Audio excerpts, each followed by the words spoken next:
But today is a great day for if ever you're to buy one of the trade papers, the Sporting Life or the Racing Post. They are quite magnificent in their coverage, the hard work that's gone into them in the Sporting Life, generous to a fault, an epic Sporting Life. It certainly is that. Arc Special, they've got a 4-page pull-out on it there. And in the Racing Post, go for it, generous, they're crying. And they're price-wise, which is absolutely indispensable price-wise in the Sporting Life, strike the right note with double carpet, 33 to 1 dissonant. And the question I asked on Channel 4 yesterday, the big question of the day, why has Michael Roberts jumped off Operation Wolf, 4th in the Cambridgeshire last year and well handicapped, and got on Julie Cecil's dissonant? That's the key question we've got to ask today. Try and get a bit of that double carpet, 33 to 1. But the papers, virtually every hack in the country goes for generous for tomorrow's Arc. Generous to join the greats, that's in the Times. Richard Bearline in the Guardian, generous primed to join Seabird and Rebo on the Arc Roll of Honour. And the one dissonant note, you might say, is in the Star from Jack Berry, the great trainer,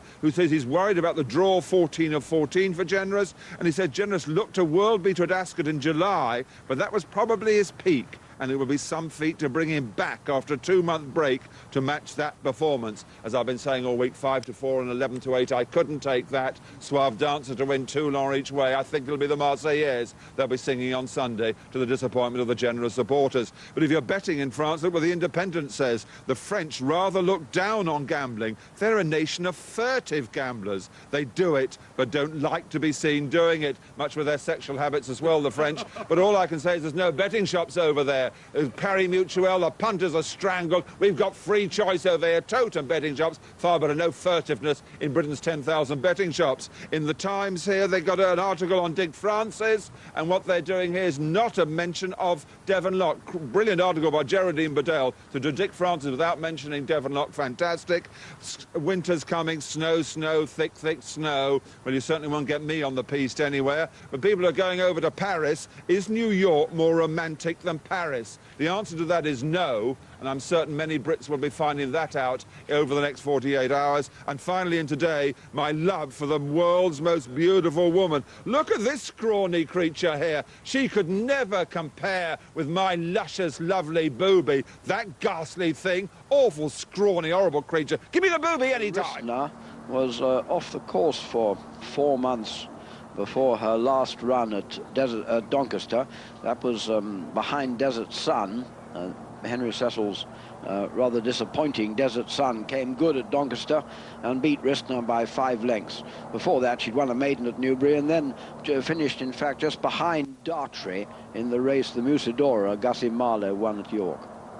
Yeah, she's a nice big filly, and you'd expect her to improve from that last run at Doncaster. Ridden by Willie Carson in the colours of George Strawbridge, of course, won the big race at Ascot last week with Selkirk. And there is Sipsifach. Well, she won at York back in June, but last time out was beaten quite a long way in the race. St Ninian was second in, so that supporters of Leicester and St Ninian would like to see Sipsifach run well here, but I think she'll probably find a couple too good for her. Yeah, she won the Royal York Stakes midway through the season, and on a strict line of form through Claret, she certainly got the beating of Rissner, and although there's not an awful lot of her, she's very game and very genuine. Well, we mentioned the chances of In the Groove being enhanced if Willie Ardross wins here. Well, Third Watch, she ran last time out in the Vermeer, and we've already seen Saganika win at Longchamp this afternoon. And if Third Watch who finished just behind Saganika that day, can win here, that will also boost the chances of Magic Night. They're coming out. Let's go and join John Penny. Thank you, John. Yes, they race Roman Accord, which is virtually straight, and Sipsifach is the first to go on. So as they run through the first furlong, Sipsifach the early leader, right against the rails. That's Third Watch. Then comes Dartry, Billy Ardross pulling hard up on the outside, and then comes Woody Carson on Rissner. And so they've covered very nearly the first quarter mile. Very little change in the order. Still Sipsifach taking them along, and leads Dartry by about a length and another half to Third Watch. Billy Ardross still in 4th place, and then comes Rissner. Racing up now towards the 7 furlong pole, and once again Dartry on the near side, Sipsy on the far side, sharing the lead in front of third watch, and then comes Filia Ardros and Risner. So that's the orders. They race now up towards the 6 furlong marker. Sipsy and Michael Hill still just the leader, and being followed by Walter Swinburne on Dartry. Then comes third watch, Filia Ardros, and finally Risner. Willie Carson quite content to sit in behind the other 4 as they race now towards the 5 marker, and Sipsy still in the lead and still being pressed by Dartry all the way. Then comes Filia Ardros up on the outside, third watch against the rails, and then comes Risner. And so they're racing now towards the final half mile, and it's Sipsy and Dartry. They've made it so far. That's the order. Back to Rawley. Well, past halfway now in this Group 2 Sun Chariot Stakes. Sipsy making her 8th appearance this term, and then Dartry representing the stout Swinburne team who won this group race last year with Carter Jana. Third watch still pretty close over on the rails, the only one not trained at Newmarket. And then Risner starting to improve, having her 4th ever race, that's all. And relegated now to just last is the favourite Filia Ardros with the visor. They're past the bushes, the pace is really quickening up now. It's Sipsy still, with Michael Hills being taken on now by Dartry and Walter Swinburne, and Risner on the outside. None going better than Risner, with Willie Carson. Third watch, and Filia Ardros has got it all to do, but she's quickening too. But it's Risner who's got first one, and Risner's going to win the Sun Chariot Stakes as they come into the final half furlong. And it's Risner pulling right away to win this one handsomely. It's very close to second and third between Dartry and third watch. Filia Ardros close in 4. The back mark of the one who made the early running, the outsider, Sipsy. But no doubt at all about the outcome, about the winner at any rate. It's a photo for the minor placings, but the winner of the Cheveley Park Stud Sun Chariot Stakes is Risner, number 4. Risner, owned by Mr. George Strawbridge, trained at Newmarket by John Gosden and ridden by Willie Carson. And the photo for second and third between numbers 3 Dartry in the centre in the Sheikh Mohammed colours, a maroon-white sleeve, Dartry under Walter Swinburne. And over on the far side, also very, very close, nothing in it, is number 2, third watch, and Filia Ardros in the end, only just touched off by a short head or so. Typical of the difficult time John Gosden has had this season. Risner missed 4 months in the middle of the year, but clearly she's back bang in form now. Continues the great form of George Strawbridge's horses. Dash is clear for Willie Carson, and really wins unchallenged. 4-1. And now let's have a look at her charge from the normal angle. Sipsy still in front of Dartry at that stage. Filia Ardros didn't seem to be able to find the speed to go with them when they quickened up. As you see, Risner and Willie Carson cruise past the 3 or 4 leaders, and Willie, riding the traditional Newmarket race, uses the hill, storms clear going down into the dip. Incredibly powerful filly this. She's got an awful lot of size about her. She's got warm beforehand, but really quickened up and left these for dead when Willie Carson caught hold of her, and she'll certainly be winning again. Take a good filly or take another good horse to lower her colours, certainly, if she puts up this sort of performance again. I was really impressed with this. Gave a tremendous feeling of power as she was striding towards the line there. And it's close. I think maybe Dartry just got on for second place, third watch and Filia Ardros, but really there wasn't the second here. The winner was so far ahead. Well, they're racing over the jumps, not many of them, I hasten to add, at Kelso. Let's have an SP. The 245 won by number 2, Local Customer, the 6-4 on favourite. Second, number 3, Wayside at 12-1. And third, number 1, Alpel Forever at 13-8 and 4 round. And a Goodwood in the 245. First, number 7, Mogwai, 7-1. Second, number 23, Plan Ahead, 11-1. And third, number 6, Midsummer Dream, the 5-2 favourite, 23 round.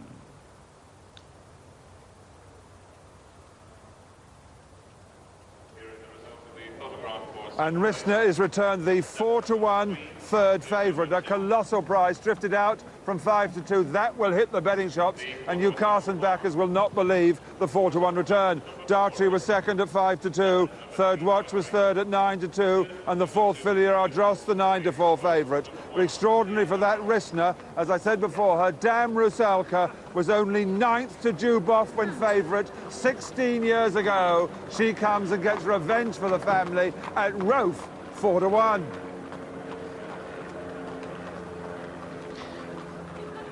Beautiful, beautiful pedigree this for Mr. Strawbridge's stud, because Rissner is very, very closely related to Oh So Sharp.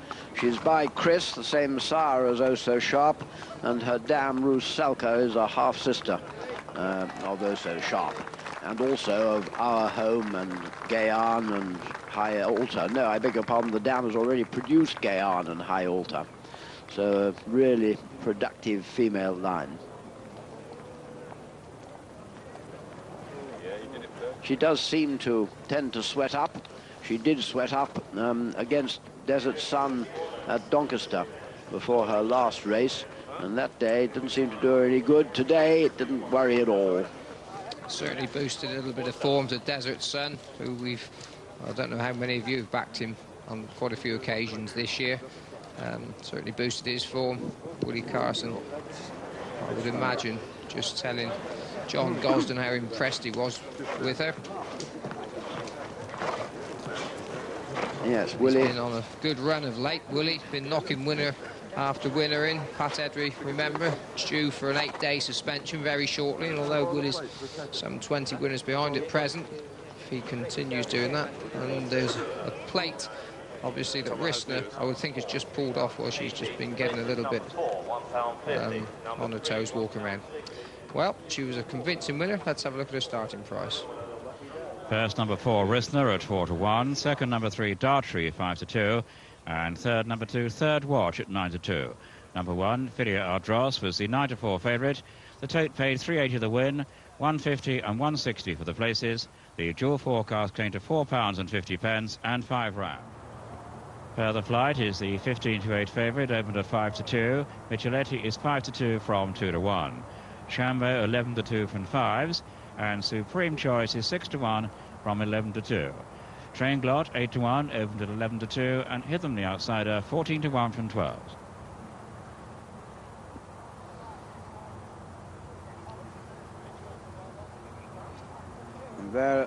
There is Micheletti. Well, what a compliment he could pay to the St. Leger winner Toulon, because he finished an awful long way behind him in the Colite St. Leger, 16.5 lengths behind Toulon. That was his first defeat, Micheletti, because he'd won his first 3 races, having not run as a 2-year-old last year. He gets a lot of weight from further flight. He does. He's getting a stone from that horse. The question is just whether he's going to be quick enough, further flight, quick enough to win over 1.5 miles, and might just do this horse for a turn of foot in the end. He's taken the same route here as Henry Cecil's winner of this race last year, Great Marquis, who won the Melrose.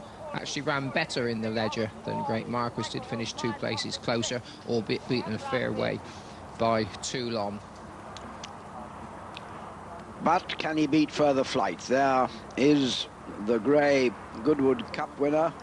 Wonderfully impressive performance that was at Goodwood. He came through from last to first at a tremendous rate of pace, and then got disqualified after beating the subsequent Irish and Leger winner Turgeon. And Further Flight's only bad race this year was in the Prix Gladiateur behind Victoire Bleu, who we just saw trotting up at Longchamp. Further Flight didn't run up to his form that day, but on his form he'd be hard to beat. Yeah, that's the first disappointing race he's run for a long time. Remember, he won the Ebor last year before finishing second to Trainglot in the Cesarewitch. But at home he's quick enough to work with sort of milers, and he's got a decent turn of foot. He was a bit of a surprise winner first time up this year at York in May, and hasn't really looked back apart from that last run. Barry Hill's his other runners in the foreground there. Darrell Holland riding Supreme Choice. He began winning on the all-weather at Southall and has continued to improve. He won at Newbury. He then tried to give a lot of weight to Bebob at Goodwood, only just failed to do that. He then won the Lonsdale quite convincingly up at York, and then last time it actually wasn't beaten all that far, again up at York. At Doncaster either, where he finished behind Haytham. Let's have a look at Haytham now. Reg Acres Drenner finished third last time out behind Great Marcus. That was in the St. Leger. Yes, Haytham was in front of Supreme Choice. They were both, of course, behind Great Marquis and Morley Street. 7-4 Further Flight, 5-2 Micheletti, 11-2 Chambeau, 6-1 Barthose, and there you are, John. Thank you very much indeed, John. Yes, a bit rough down the country, so they race over 2 miles. It's like an inverted L, and Haytham with the striped sleeves on the left-hand side, Train Glock with the nose van up on the outside. They're the first 2 to go on, being followed then by Supreme Choice. Then we have the black with the white cap of Micheletti. And so they run now just about the first quarter mile. Haytham continues to take them along. This one ridden by Ray Cochrane up on the outside, Train Glock. Then comes Supreme Choice. In 4th place is Chambeau, Micheletti, and the favourite at the moment, the back mark of the favourite being Further Flight. And so nice swinging pace in the early stages. They have just under 1.5 miles still to go, and still Haytham at the head of affairs, leading them by about 2 or 3 lengths from Trainglot, another 2 then to Supreme Choice, and then another couple of lengths back to Chambeau, who's just in front of Micheletti on the outside of Further Flight. And so they're making their way now up towards the straight. They have about a furlong to go before they come right-handed, and then they'll have another straight 10 furlongs ahead of them. So Haytham still takes them along in the lead, and they're still followed by Trainglot. Then up on the outside, Supreme Choice, on the inner, Chambeau, Micheletti, and then comes Further Flight. And Michael Hill's on the favourite, the back mark of the 6th, were quite content to sit in behind them as they now start to swing right-handed and enter this long, long straight of 1.25 miles. Haytham kicking on now and leads by about 3 lengths. Then comes Trainglot up on the outside, Supreme Choice. Chambeau raced in 4th place, then come Micheletti, and finally Further Flight. And so they're coming up now to the halfway stage in the Jockey Club Cup, and so they have just about 1 mile still to go, and virtually no change in the order. Still Haytham the leader from Trainglot, who races on the far side of Supreme Choice. Still in 4th place is Chambeau. Chambeau has 2 behind him, and that's Micheletti, and then comes Further Flight. They have about 7 furlongs still to go, and the pace just quickening a little as they come now at the 7 marker, but Haytham still the leader, and up on the outside, Supreme Choice tracking the leader against the rails is Trainglot. Lying in 4th is Chambeau, then comes Micheletti and Further Flight. So racing now with 3/4 mile still ahead of them, and as they do so, no change in the order whatsoever. Haytham still the leader, but only about a length in front of Trainglot against the rails. Supreme Choice up on the outer, then comes Chambeau, and Further Flight now just beginning to get into the action. Micheletti also begins to pick up ground, but they have just 4.5 furlongs to go. It's Haytham still the leader. Trainglot just been steady there on the 2nd place. Supreme Choice up on the outside, then comes Chambeau, and the last 2 Further Flight and Micheletti. That's the order. Back to Raleigh. Less than half a mile to run, and as you see, visibility very poor, but we can now see Trainglot, the Cesarewitch winner, coming through. And then on the outside, Supreme Choice, a stablemate of the favourite. Between the 2 is Micheletti finishing well, and then comes Chambeau as Haytham, the outsider, drops away, and now Further Flight, the Goodwood Cup winner, begins to stay on. They're racing down to the final 1/4 mile now, and it's Supreme Choice from Further Flight, and over on the inside with the white cap Micheletti, these 3 from Chambeau. Trainglot's not going to collect this one, and struggling right to the back of the field now, the early leader Haytham. A furlong to run, and up front Further Flight swoops through now from her stable companion Supreme Choice, and it's these 2 going clear now. Chambeau taking 3rd, but at the line it's Further Flight the favourite, winning the Jockey Club Cup from Supreme Choice, Chambeau and Micheletti. A long, long gap to Trainglot in 5th, and Haytham the early leader in 6th place. So the favourite duly obliges in the end, winning comfortably at 7-4. That's number 1 Further Flight, owned by Mr. Simon Wingfield Digby, trained at Lambourne by Barry Hills and ridden by his twin son Michael Hills. Second, number 6 Supreme Choice under Darrell Hills. This horse, of course, also trained by Barry Hills. Third was number 3 Chambeau with Michael Roberts, and 4th home Micheletti, number 5.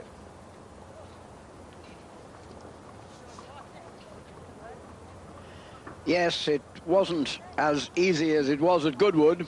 It wasn't the effortless surge which carried Further Flight past the Goodwood Cup field. He's had to work for it, and it's his stable companion Supreme Choice who's really made him work, because Supreme Choice has taken it off Micheletti, and at that stage Michael Hills Well, he had to work quite hard to catch Darrell Holland and Supreme Choice. Well, he was almost the first to come over pressure. And I was telling everybody how well he quickens up this horse, but he took a long time to get into his stride. Remember, he's given the second and the third home here a stone. Really good performance, this, and very genuine. He's had quite a long, tough season. Had some hard races. He's been over to France a couple of times, and he's done well to go on and hold his stable companion, because Supreme Choice is no slouch. I think you'll be hearing more of him next year. He's a horse who will mature, but Further Flight adds to an already very good tally for the season.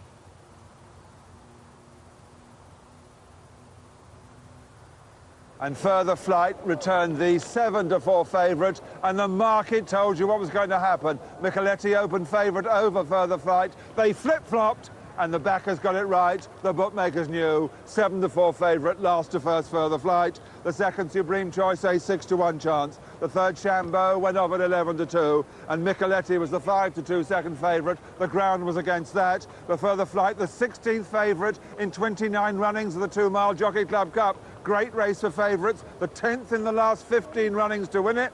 And most recent winners like Weld, Nella, Valuable Witness and Caradar. That was the kind of race, if you're a favourite backer, the stats are in your favour. The market tells you which one is to win. In you go. Shoulder, 7-4. 1 or 2 race goers got face. 5-2. Come racing. You get the prices, you beat the bookies, and you're on the right race to be on the favourite as well. And the full SP and Tet returns. 1 Further Flight, 7-4 favourite. 6 Supreme Choice, 6-1.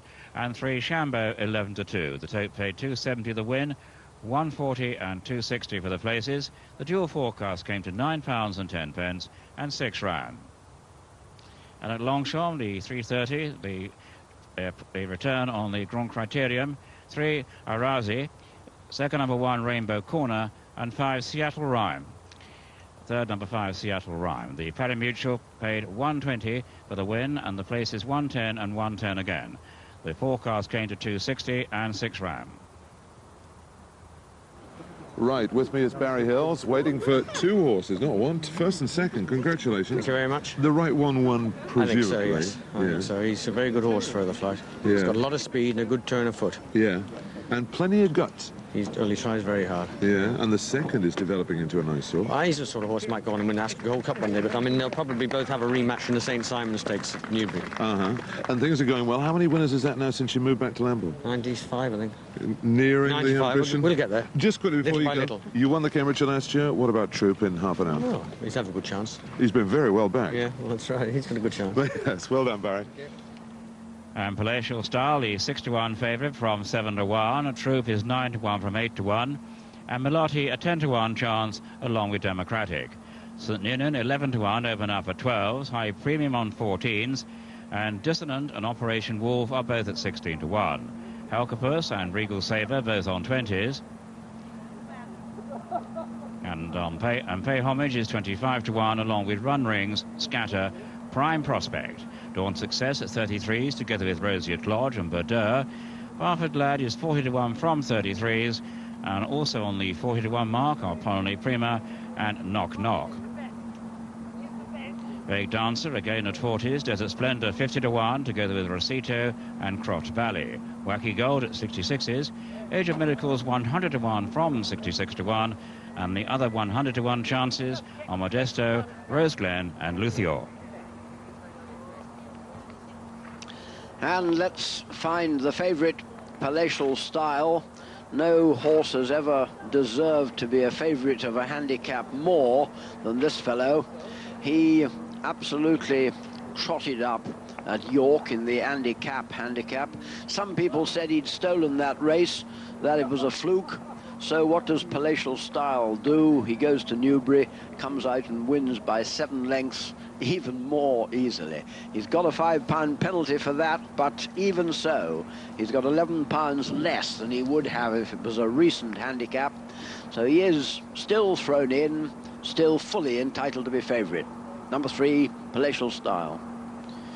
He certainly looks a worthy favourite. One that's been very well backed is Barry Hill's Troop. There he is. Willie Carson's got the ride on this horse. Risen Moon won this race for Barry last year. Troop, we watched him win at Chester early on in the season. I think he could have done with a little bit more give in the ground. We watched him win at Doncaster just a couple of weeks ago, where Mudafa came really late to just touch him off on the line. I think this horse thought that he'd just done enough. He'd been in front for about half a furlong. I think you'll see Willie Carson trying to hold him up, and as soon as he hits the rising ground, I think he'll be a lot happier. And very few more consistent horses in the field than Melotti. The mount of John Lowe. He's gone from strength to strength this season, winning at Doncaster and York, ran a blinder in the Royal Hunt Cup and ran really well at Doncaster, in fact against Sky Cloud in both of his last two runs, but when second at Doncaster last time out, that was just as good as anything Melotti's done all season. If he can do it again here, he could go one better than last year when he was only second. Well, Peter Easterby, who trains Palatial Styles, got a very good substitute in St Ninian, who kicked off the season with a second in the Lincoln. He then gave Leicester a couple of wins at Newbury and at Kempton. He's been in good form. Last time out he ran at York behind Shamer, where he had Lifewatch Vision just behind him. Lifewatch Vision didn't let that form down at all yesterday behind Rudimentary. Lovely big horse this. Got top weight to carry, but he's a big, powerfully made horse, and I think he's well up to carrying it. Yes, good luck to Leicester. How lovely it would be to see him win. But here's one with a chance, number 16, High Premium. He was, in fact, behind both Melotti and Regal Sabre in that race at Doncaster I was talking about. But High Premium was finishing really strongly, ran with great promise, most people thought, that day. He's trained by Linda Ramsden, certainly one with a chance. The mount of the very much in form apprentice Darrell Holland. Well, like Peter Easterby, Ian Balding is doubly represented here. Pay homage. He's been in great form. He's won twice. He's been second 5 times this year. And if you watched Daz Wacky win here early the afternoon, well, Pay homage tried to give him no less than 2 stone at one stage in this season at Goodwood. That's top-class form. Ian's horses are running out of their skins at present. And John Reed, well, nobody's better than him if a horse is good enough. And it's the presence of Michael Roberts on the back of number 17, Dissonant, which we haven't got Dissonant yet. I'm sorry. That's still Melotti. Well, we're looking for Dissonant, and he's in the colours of Lord Howard de Walden, of course, the apricot colours of Lord Howard de Walden, trained by Julie Cecil. And Michael Roberts, who could presumably have ridden any one of Clive Britton's 3 runners, Desert Splendor, Operation Wolf, who ran so well last year, or Dawn Success, has chosen to ride Dissonant, who came good in a big way at Goodwood in his last run. He beat Sarabar and was going really strongly, going away at the finish.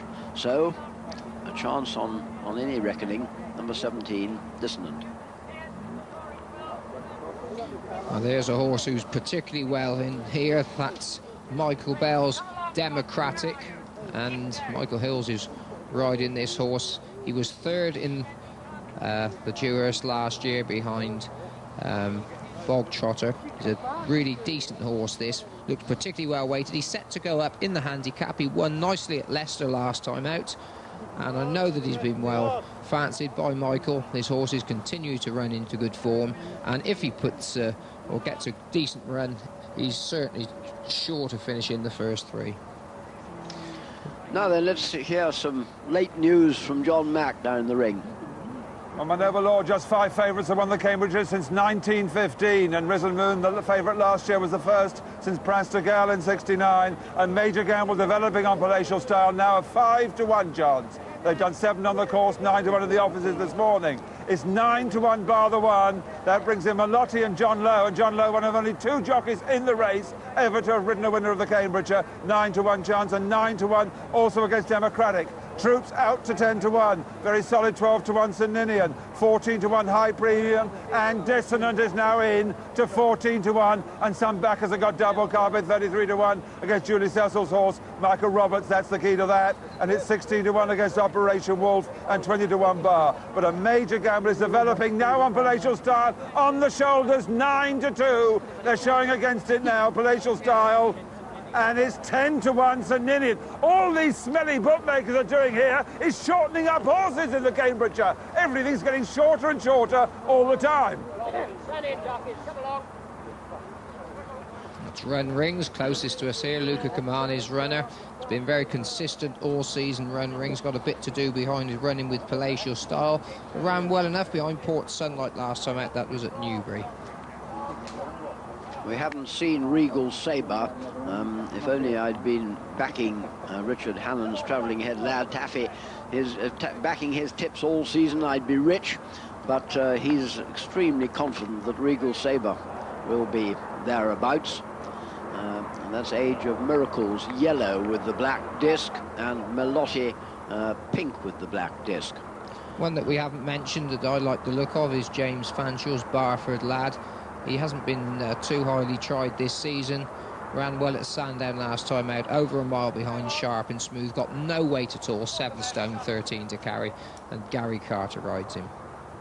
Let's have a look at last year's fourth, and that's Operation Wolf, who, as I've told you, Michael Roberts could have ridden, but he has Frankie Dettori, so he won't lack anything for assistance.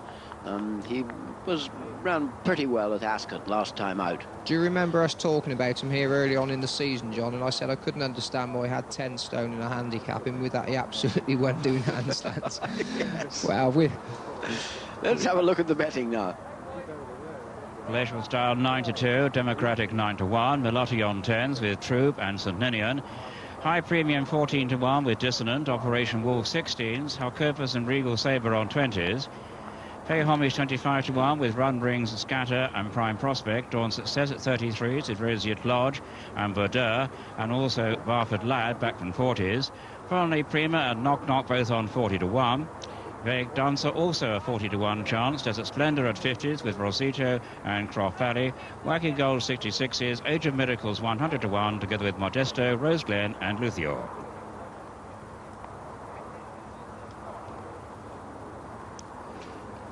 Age of Miracles would be one of the outsiders, I would imagine. Fourth to quite a good run, fourth to Chatham Island at Lingfield last time out. Quick call from Mac. 9 to 2 against Palatial Style. Well priced Democratic, Douglas. 10 to 1 Bar the one. That brings in Democratic, St Ninian, Melotti and Troop. And it's 14 Bar. 9 to 2, the great gamble, Palatial Style. 10 Bar 1.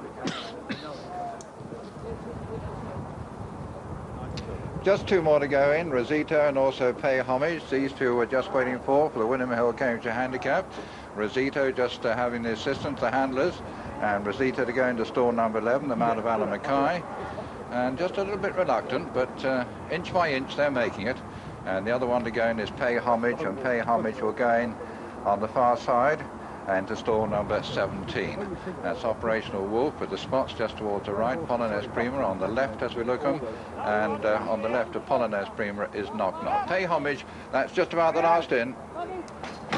Yes, it is. They're on their way, and a good start by Run Rings on the far side. Right up with them too is Desert Splendor. Then comes Age of Miracle. Polonaise Prima also showing good early speed, and so they settle down through the first furlong. And lead them on the far side is Wacky Gold. Also out with Wacky Gold on the far side, Roseate Lodge, and another one up there on the far side is Bardo. And so they split into 2 groups, racing now towards the 7. And as they do so, Wacky Gold on the far side, Roseate Lodge. Also with them is Bardo, and so that's the leading 3 on the far side there, followed by Dissonant, just after Dissonant. Then on the near side is Croft Valley, and as they continue up now towards the 6th furlong from home marker, the group on the far side, Wacky Gold just about leading them on the far side from Berda. Also Roseate Lodge up on the far side, and also another one there is Pay Homage. Meanwhile on the near side we have right up in the front there is another one dissonant, and the race hand also democratic also showing. So they're racing now towards the final half mile, and as they do so, back to Rawley in the grandstand. Yes, John, just past halfway in the Cambridgeshire. Over on the far side, Wacky Gold, with coming closer now, High Premium. Then up the centre comes Croft Valley. Palatial Style, the favourite, has a good pitch, just in company with Operation Wolf, and Melotti is there as well. And the near side group have now joined the far side group. On the near side, it's Rung Rings and Pollinate Prima, with then Age of Miracles, and after these comes Dawn Success. But over on the far side, it's Burdeur now bursting through to dispute it with High Premium. Those two are followed by Barford Lad finishing well, as is Melotti. Then Croft Valley, the favourite Palatial Style, has quite a bit to do. He's just behind Age of Miracles and Pollinate Prima, and Run Rings down below the distance. Over on the far side, the two leaders, High Premium being tackled and passed now by Melotti. And it's Melotti, second last year. Is he going to win it this time? Melotti and High Premium are finding out the finish from Vague Dancer. Closer, it's Melotti just from High Premium, Vague Dancer, Age of Miracles. Then Barford Lad, Halkabus, Run Rings, Pollinate Prima, Palatial Style, followed in by Croft Valley, St Ninian, and then Knock Knock, Democratic. Over on the far side, Regal Sabre amongst the back markers, Roseate Lodge, Desert Splendor, Luthior, and finally, last of all, in 29th, one of the ones who made the early running, Wacky Gold. So it's Melotti for the North, runner-up last year, who has won the Cambridgeshire very narrowly, though, indeed. From in second, I made High Premium, but it's Melotti on the near side in the pink and black jacket, number 8 on the card, owned in partnership by Mrs. J.G. Fulton and Mr. K.G. Reevely, trained by Mary Reevely at Saltburn in Yorkshire, and ridden by John Lowe. John Lowe's second winner of the Cambridgeshire. Now they go past the post again. Over on the far side, rather hidden, number 16, High Premium, ridden by Darrell Holland, for me second. Within third place, number 29, Vague Dancer, under Joe Fanning. And then in fourth, number 20, Age of Miracles, who was ridden by Kieran Fallon. 10-1 winner. The favourite Palatial Style had every chance, wasn't good enough on the day, so it's gone to the North. Melotti, Mary Reevely, John Lowe. What a wonderful triumph for Mrs. Reevely. Well, I don't say it's the end of her season, but climax to a marvellously successful season, and very nearly a climax for Darrell Holland on High Premium. He's in with every chance here, but Melotti, not for the first time, proves just how tough and game he is.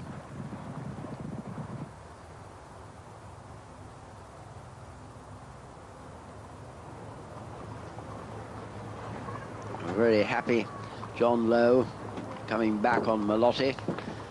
Palatial Style had every chance up the middle. It certainly wasn't the draw which beat him. I didn't see Leicester, did you, John? I didn't see him at all. It turned out to be a ladies' race, the first three home trade by ladies. Let's have a look now.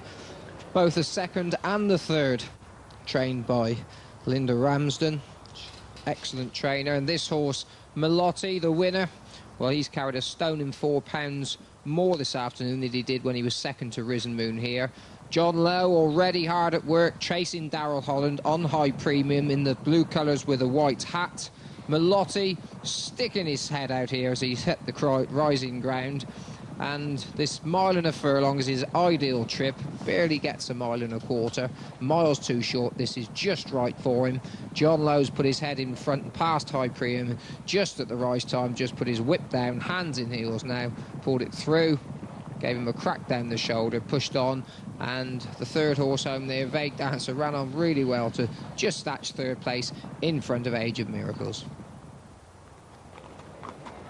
And Melotti, one of the best-backed horses in the anti-post market, wins the William Hill Cambridgeshire, returned at 10-1, joint second favourite of 4. Joint second favourite of 4, Melotti. It was also a 10-1 chance in the offices this morning. The second High Premium, a 14-1 chance. And great places for the bookmakers. Here comes the official result now. Here it comes.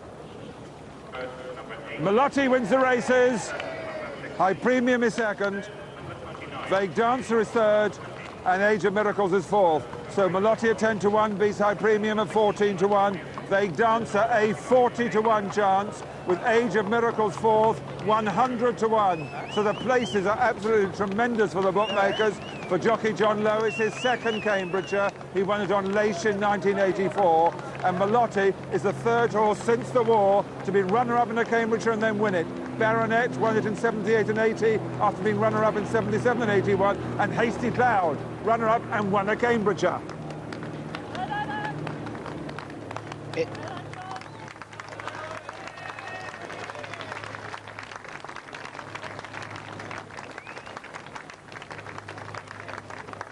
So Melotti led in by the owner, Mrs. Fulton, and on the far side, Mary Reevely with the white hair, this brilliant trainer. There she is, trains just outside Saltburn in North Yorkshire. This horse has come down from the north to win this by a head, given a super ride by the Liverpudlian John Lowe. So Lancashire and Yorkshire teaming up in devastating style here at Newmarket today. And John, no doubt, telling them that that was a marvellous piece of training by Mary. I was talking to her husband, George, here, who's driven the box up to Kelso, and I can tell you, incidentally, that Mary's stable jockey over jumps, Peter Niven, has ridden the first 5 winners up at Kelso. We had Willie riding 5, Willie Carson at Newcastle on Monday, Peter Niven riding 5 so far, and there is Mary Reevely on the right. Farmer's wife, and started training about 10 years ago and getting better and better all the time. I'm going to try and dive in. While we do that, let's get the SP from JT. First number 8, Melotti at 10 to 1. Second number 16, High Premium, 14 to 1. Third number 29, Vague Dancer at 40 to 1. And the fourth horse, number 20, Age of Miracles, returned at 100 to 1. Number 3, Palatial Style, the 92 favourite. The tote paid £13.70 the win. The place is £3.60, £4 exactly, £6.90 and £13.50. The dual forecast came to £164.50. A non-runner was number 30 and 29 ran. And here is the pari-mutuel return on the 405 at Longchamp, the Shiga Prix dollar. Number 8, We All Know, paid £12 exactly for the win and 4.40 for the place. Number 3, Maruto, 3.20 for the place, and number 1, Stagecraft, was third. The forecast paid 65.20, and the non-runner was 6 and 7 ran. Ladies' Day here today at Newmarket. Anne Fulton, the winning owner. Mary Reevely alongside me, the winning trainer. You were saying you can't believe that. Why not? I can't, because look at all the more weight he had than last year, you know. Yeah. I didn't believe he'd improve that much. You must have been praying that this rain held off all week, weren't you? I did. As we came down this morning, it was pouring down Wetherby Doncaster. It was about Newark before it fared up. I thought, oh, I hope it hasn't been raining all night at Newmarket. It hasn't. You've been keeping your fingers crossed, Anne. What about you two? Speechless. The first time in my life, I think. Really? Yes. Yeah. Really overwhelmed. Yes. Tell us about how you got the horse. How did you get involved in becoming a racehorse? We bred it. We had the mum, Lottie Lehman, and she won 3 hurdles for us. Yes. And then we sent Lottie to Meldrum and got Melotti to go chasing, to go hurdling. Yes. And this is great to come down all the way from the north. Now, I know where you are. Whereabouts are you? Darlington. You're Darlington. Yes. Yes. So that's not a bad performance. No, it isn't. Oh, and somebody's happy. Somebody must have backed this horse. I think so, yeah. A lot of people were running on him today. It must give you great pleasure to breed a horse, to come and win such a big race. Yes, it is. Yeah. Yes. I mean, we thought last year was great, coming second, but then this year to win it, it's just unbelievable. You're going great guns. By the way, your stable jockey Peter Niven has had the first 5 winners up at Kelso today. That must mean I've had a double then. You've had a double as well. Yeah, that's right. Where's George Hubby today? He's at Kelso. Yeah. Yes. Yeah, no, it's a great family concern. Your son as well gets involved. Can I ask you, how much do you charge a week to train racehorses up in Yorkshire? My basic fee is £105 a week. Really? How do you do it for that? Because down here it's considerably more. Well, I manage all right, and the horses get the best of everything, I hope. Yes. And we manage the farm's our own, and that we have no rent, and all the family help. I've driven the horse box down this morning. You actually drove the horse box? Yes. How long did that take? About 4.5 hours. I left about 10 to 6 and got here at 10:20. Gee, I mean, that is incredible, isn't it? Incredible. She's amazing. Isn't she she? really is. And you've got to drive it all the way back, I presume? That's right, I'm off as soon as... And George will be heading back from Kelso. That's right. And what will you do? He's at home feeding. And how many horses have you got in altogether? We have about 18 at the moment with the flattened jumps, you know. Yeah. Well, it's a fantastic performance. Now, what about the next race? Has he finished for the season or comparatively fresh? Will he run again? He is very fresh because, as you know, he had the virus quite badly, really, when he ran in the Zetland Gold Cup. Yeah. And then he was reasonably well for the Hunt Cup, but then we gave him a good break because he had to get over it, you know, and luckily he's come back now very fresh. I don't think there's anything else for him this season, but, you know, I'll have to speak to Mrs. Fulton. Obviously. Possibly of hurdling. I mean, Lottie Lehman, the dam was a decent hurdler. Mary's not keen on hurdling. It's a sore point. Oh, really? I'll leave you two to fight that one out. No, he injured his back, you see, when he ran at Wetherby over hurdles, and he had to have 6 months stood in his box to heal it. He's much better. He's much better this year than last year, and obviously he will go over hurdles sometime, but the longer he can get on this back, the better without, recover. you know, once he gets, he can't win another flat race. Obviously, he'll have to go over hurdles, but as long as he's winning the Cambridgeshire, why risk him? Absolutely right. Well, the presentation is about to be ready. I've got to release you, so forward, ladies, for the presentation now on the William Hill Cambridgeshire. Now just gone, odds on generous. It's 9 to 10 on is the price against generous. Odds on at last, and 6 odds on chances have won the Arc. Suave Dancer 4.5 to 1. That's 9 to 2. Coupling, Pistolet Bleu and Art Bleu, 6 to 1 chances. Snurge is 8.3 to 1, with Magic Night a 9 to 1 chance. 2 Laurent Quest of Fame there coupled at 9.5 to 1. 18 to 1 against Pigeon Voyageur. In the Groove, nearly double carpet, 33 to 1. Miss Alleged is a 41 to 1 chance, with Jet Ski Lady 41.3 to 1. And no Oaks winner has ever won the Arc. And El Senor, the American colt, way out in the betting now to 43.2 to 1. El Senor and Shamshir, the complete outsider, 87 to 1. But they're betting odds on generous now. It's amazing that not even Mac on an occasion like this resorts to calling the outsider, a Group 1 winner, Shamshir, as the rag. But she's one of several fillies in the field. The horse is much more relaxed now they've had a canter. Amongst those fillies or mares is In the Groove, who's as strong as any animal in the field. There she is, great big powerful round barrel filly. It is fair to say that she hasn't really run up to her best most of the season. Well, she started off so well and showed her old turn of foot in the Coronation Cup. But John, last year she came here very fancied, and Richard Fox was the last minute substitute. Richard had never ridden her before and was in a big field, got into all sorts of trouble. You said earlier, no pressure really on Steve. No, none at all on Steve, and she looks fantastic, I must say. And if she reproduces that run that she showed in the Coronation Cup, certainly she's got a chance. Well, let's have a look at the St. Ledger winner, Toulon. He's just behind In the Groove. And although, as you heard Max said, it's apart from Ballymoss, no other horse has won St. Ledger and come here to win an Arc, I must admit that although the credentials there aren't good, the omens aren't good anyway, this horse did win the St. Ledger by 15 lengths from the third horse himself, and Sadler's all pulled an awful long way clear, and I don't think he's a forlorn hope by any chance. He surprised me there, John, because I thought he got badly outpaced at Doncaster, and the point about him winning here is I would have thought, and you as a jockey would know much better than me, he's not an easy ride. He was more or less cajoled past horses rather than driven past. He doesn't look as though he's a sort of animal you could ride like that, and he's going to be off the bridle here. I agree with you there. He won't be an easy horse to place, but I think he's got the ideal jockey on board, because Pat, the one thing that he won't do is panic, and I think he'll sit through, and if they're going to go the gallop, I think they will. I think Jet Ski Lady certainly to go on and take them along at a good clip. I could just see this horse running through in the final stages with Pat not doing an awful lot on him and taking a hand in the finish. Many people will be backing Pat Edery to win his 5th Arc. He's won 4, as has Freddie Head, and you can just see how packed those stands are from those pictures. Wonderful scene. Yet another classic winner, though, is Jet Ski Lady. We've yet to see her. Here she is now for you. Rather dull chestnut filly, but there's nothing dull about her style of racing. She goes all the way and did so in the Oaks. The ground we've got here probably isn't soft enough to really suit her and destroy some of the others' chances, but it's better than she's had on her last 2 starts, and she could run well. Yeah, she's a relentless galloper. Now let's have a look at the filly that I like. The dam was bought for £250. Jim showed me a newspaper cutting this morning. It's got quite a lovely story about the owner and how she acquired the dam of Magic Night. And she really is.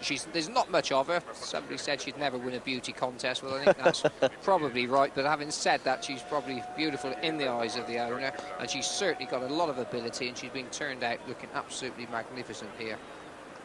You've always been a bit of an expert on beauty contests, haven't you? Well, only when horses are concerned. There's Generous. Just got himself a little bit warm now.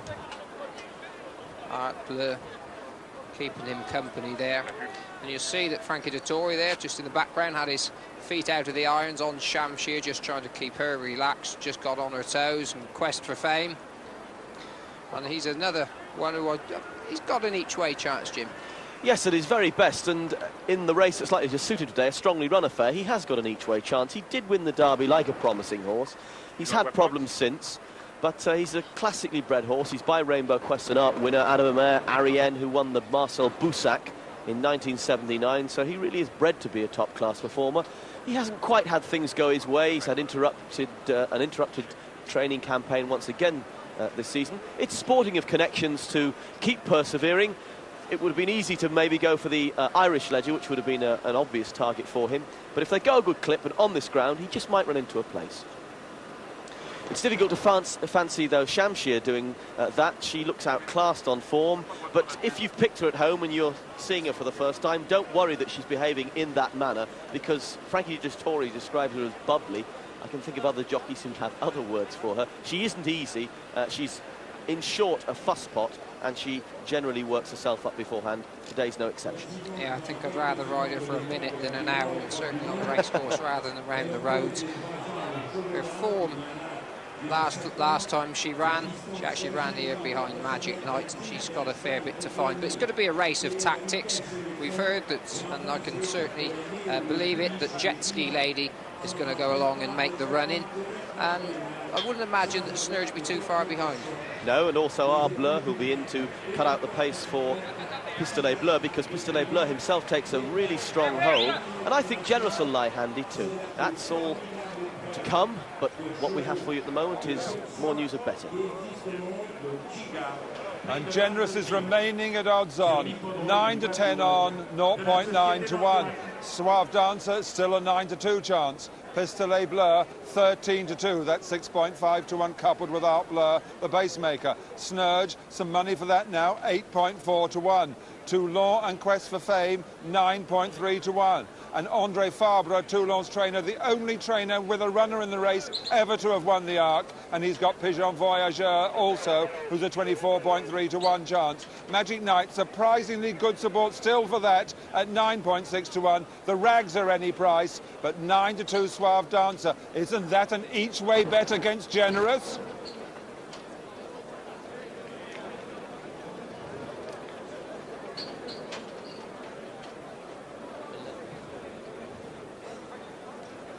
Going to be Generous is going to be drawn 14 right out the wide outside, with Jet Ski Lady beside him, Suave Dancer just inside that. And the other one who's going to make the pace, there's Alan Munro. He's just got some sweat on him now, Generous, but you'd expect that. The nervous energy's got to pump inside him, because he's going to make that frame really go, but he seems calm, but the energy is pumping inside him, and he's going to need it here. Art Bleu is a pretty good horse in his own right. The leader for Pistolet Bleu, they're drawn 2 and 1, so there's going to be pace on that far side. And remember, you cannot come in from your position unless he drops back behind them, and so Alan Munro's going to have a lot of grass in front of him when they come out. I very much hope he won't drop back behind them. I hope that he'll follow George Bridgman's advice, be up in the first half dozen all the way, if he can, on Generous. I believe that's the way to keep out of trouble. But I heard what John Frankham said about Steve Cawthon not having a care in the world on In the Groove. I quite agree with that. I believe Steve will set off to enjoy himself, ride a non-trying race and come through and possibly beat them all. Anyway, get in the shake-up. The anticipation runs high on days like this. 6 million francs invested, upwards of that, in the Arc de Triomphe. They're getting loaded. Binoculars just about to be raised. Snurge, a little bit difficult down at the stalls. He's a big horse, and as you saw, those of you who were watching yesterday will have seen with Zoman, they can be a bit cheeky, some of the colts, and it's a case of being firm with them. And in the shade of the old Windmill or Moulin down at the 1.5 mile start. The handlers are doing just that. Magic Knight looks like she'll be one of the last. Here's Graham Good for the 1991 Arc de Triomphe.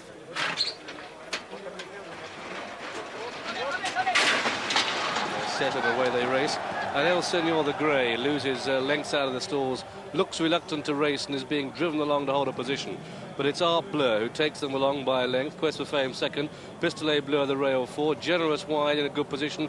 Jet Ski Lady can't go the pace to lie up there. Then comes Shamshir and Miss Alleged, followed by Pigeon Voyageur, and then Sturgeon in the groove, and Suave Dancer has just 3 behind. Magic Knight is 1, Toulon another, and at a gap of about 6 to 8 lengths, the American runner El Senor not enjoying himself at this stage. But it's Art Bleu the rail with Jet Ski Lady on the outside, Pistolet Bleu the rail back in third, Generous holds a good position 4. These are followed by Quest for Fame 5, and then Miss Alleged the rail in the check jacket 6, Snurge the yellow colours right of picture, Shamshir the white sleeves in behind them, in the groove mid-division, Pigeon Voyageur the black and yellow hoops mid-division, the grey is El Senor, he's last, and Suave Dancers pulled wide as they go down towards the halfway stage, and it's Art Bleu leading by a length and a half to Pistolet Bleu, and Jet Ski Lady has almost given up the unequal task. Generous, the dark green jacket on the outside of Quest for Fame. Generous is striding closer. He's holding a good position as they pass halfway, but it's still the pace that maker Art Bleu leading. Generous wide in second. Quest for Fame, the pink cap third. Next to the rails, Pistolet Bleu 4. Shamshir wide in 5. Miss Alleged 6. In the groove, sweeps past horses to go 7. And then just in behind these comes Pistolet Bleu, of course, and Suave Dancer is on the outside. Snurges towards the rear. They've still got one more bend to take, and it's Art Bleu the leader, but Generous going well on the outside. Quest for Fame, the pink cap in between them. In the groove runs a big race. Magic Knight tries to close. Suave Dancers in blue and white and picking up. Toulon's force wide on this final turn, and now it's a drive to the line, and it's Pistolet Bleu the rail. Generous giving all down the centre of the track, but Pistolet Bleu has the advantage. From in second place, Quest for Fame. Magic Knight with the red sleeves. Here comes Suave Dancer with a swoop on the outside of In the Groove. They've got a furlong to go, and it's Pistolet Bleu in the lead from Suave Dancer, who has taken a glass field apart. This is Suave Dancer. This is a top-class racehorse, and it's Suave Dancer to home now. And it's Suave Dancer from Magic Knight as they come to take the line. It's Suave Dancer's arc. He is the winner. Magic Knight is second. Pistolet Bleu is third. A gap of 4 lengths to Toulon in 4. And then Pigeon Voyageur, followed by In the Groove and Generous and Quest for Fame. And then comes El Senor, followed by Miss Alleged. And then Shamshir, and behind Shamshir was Art Bleu, and behind Art Bleu, Jet Ski Lady, who just couldn't live with them. Neither could Snurge, who finished last of all. And so the result then of this Chiga Prix de l'Arc de Triomphe, it's a victory for Cash Asmussen. He has ridden this winner, number 8 on the card. Suave Dancer in the colours of Mr. Henri Chaloub, trained in France in Chantilly by John Hammond and ridden by Cash Asmussen. And this horse, don't forget, this was a top class race. He has beaten winners of 12 Group 1 races. The winners of 7 classics were in this race, and he's taken the race apart. Generous, however, couldn't get into the race. There he is. But a steward's inquiry has been called. Suave Dancer came wide down the outside, and then he swerved, as is his custom, inside the final furlong, but is clear as he drives to the line. But there is our defeated hero, Generous. There is our winner, Suave Dancer. Second horse home is number 14, Magic Knight, with the third horse home being number 11, Pistolet Bleu. Well, we're coming round into the straight. This is one of the roughest races I've seen for a long time, and a lot of the trouble is caused by the pacemaker, Art Bleu, who moves off the rails to give his own, his stable companion, Pistolet Bleu, plenty of room. He's already hampered Walter Swinburne on Quest for Fame before that, and earlier Jet Ski Lady hampered Walter. Now watch Pigeon Voyageur, who tries to come between Alan Munro. He's short of room at the minute. It really is a bit of a shenanigans there. I don't think the winner, Suave Dancer's involved. I can't see Magic Knight at the minute. There she is with the noseband looking for room. You see Pigeon Voyageur's jockeys had to snatch up, and round that final turn nobody was doing anybody any favours. Yeah, Freddie. Suave Dancer goes clear and swerves across, but he's always done that. I don't think he causes any trouble. Here he goes now Steve Cawthon right behind him. You see Steve hasn't had to stop riding, and he's a couple of lengths clear at this point. Yeah, he's quickened up well away from the others. Neither of them have had to jink or stop riding. He quickened up like a good horse, and it's left the filly with the noseband. She's run on to take second place, run a tremendous race, and the horse who benefited from Art Bleu coming off the rails, Pistol Abler, ran on to take third place. Toulon, I thought he ran a blinder, he ran on to take fourth spot. And it's not the first time that pacemakers used by the Wildenstein team, I'm not meaning it from a sour grapes point of view, from everybody, French, English, Irish, whatever challengers in the race have done this in an Arc de Triomphe, and you simply cannot pull wide on a in a top-class race where there are a lot of horses. You've got to hold your position, and if Pistolet Bleu had been hampered, well, then it's too bad. He was following a horse, but Art Bleu definitely pulled off and caused a lot of trouble. But down now to the closing stages. Let's concern ourselves with the winner. Cash Asmussen rates him a great horse. He has a rush. He said he was going to sit in the catbird position and pounce. He pounced. He went clear. There's little Magic Knight coming through to take second place from Pistolet Bleu. You can expect some press conference when Cash goes in to meet the scribes and his connections. The hyperbole, the allegory, it'll all flow. Cash said he'd class. Cash said he'd rush, and he's shown just how much.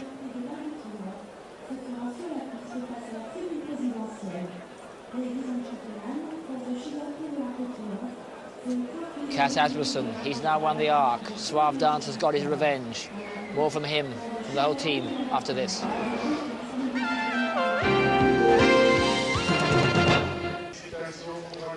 The sweetness of victory.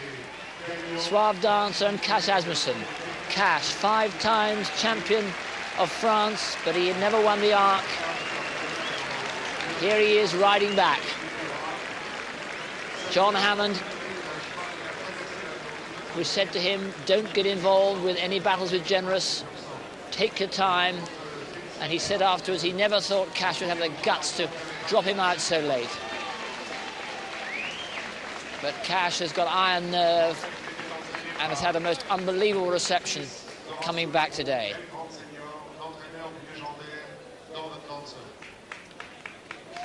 And don't forget, Cash bought this horse with his father as a yearling, and therefore has been centrally involved with his career right through.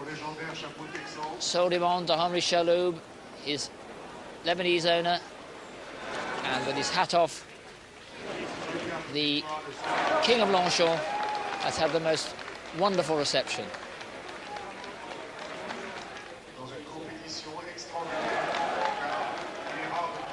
Cash, who came from Texas, top apprentice in New York, led the New York rankings, came to France and made the French tracks his own.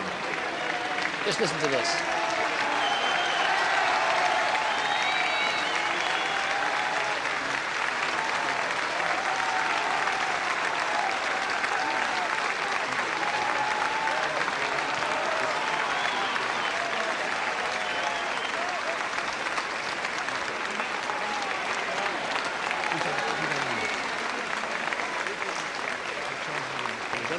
Mr. Shab and the owner.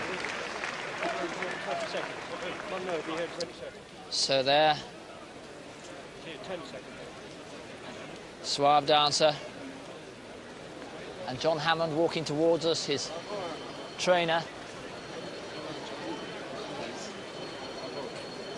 Early days as a trainer, John, but the very pinnacle already. That's Congratulations. wonderful. Absolutely thrilled, yeah.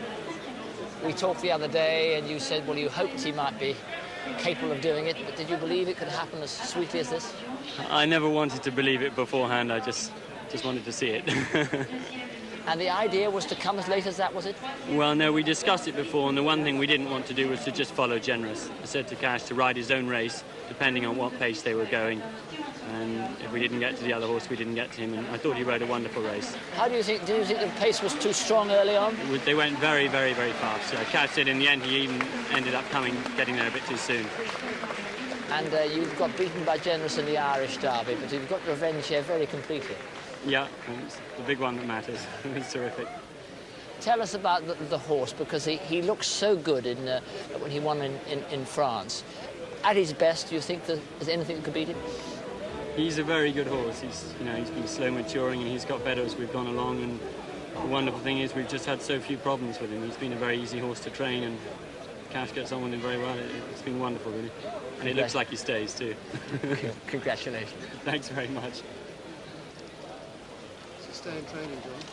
And the steward's inquiry is already over. Suave Dancer is confirmed as the winner of the 70th Arc de Triomphe. The last show about him was 4.1 to 1 on the Paris Mutuel. That was the last show. Magic Knight's last show was 10.2 to 1, and Pistolet Bleu, coupled with Art Bleu, was a 6.8 to 1 chance. But as we said beforehand, Cash Asmussen in the catbird seat. How he pounced. But let's see a replay of the race to confirm the brilliance of Suave Dancer.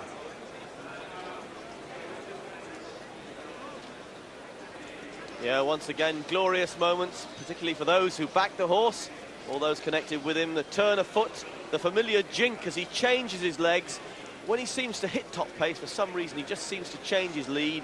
He's done that over the rails, no more than hands and heels, and a firm squeeze up to keep him going. Done it like a class horse. He really did look the part on French Derby Day back in the summer. Well, here on an autumn afternoon, equally beautiful. He's looked just as impressive a sight, but this time against far stronger opposition. And what are the vanquished? Well, let's look at them. Alan, bitter disappointment. What happened? There isn't really much to say from my end. We had a lovely position, just turning for home. He was going as well as he ever has been, and he just ran out of gas. I let go of him, and he went from being a strong lion to as weak as a kitten, and he ambled his way to the line. Very, very disappointing, but it's been a long year, I guess.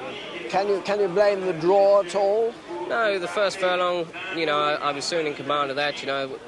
After we'd gone a furlong, I was in a nice position just tracking Jet Ski Lady.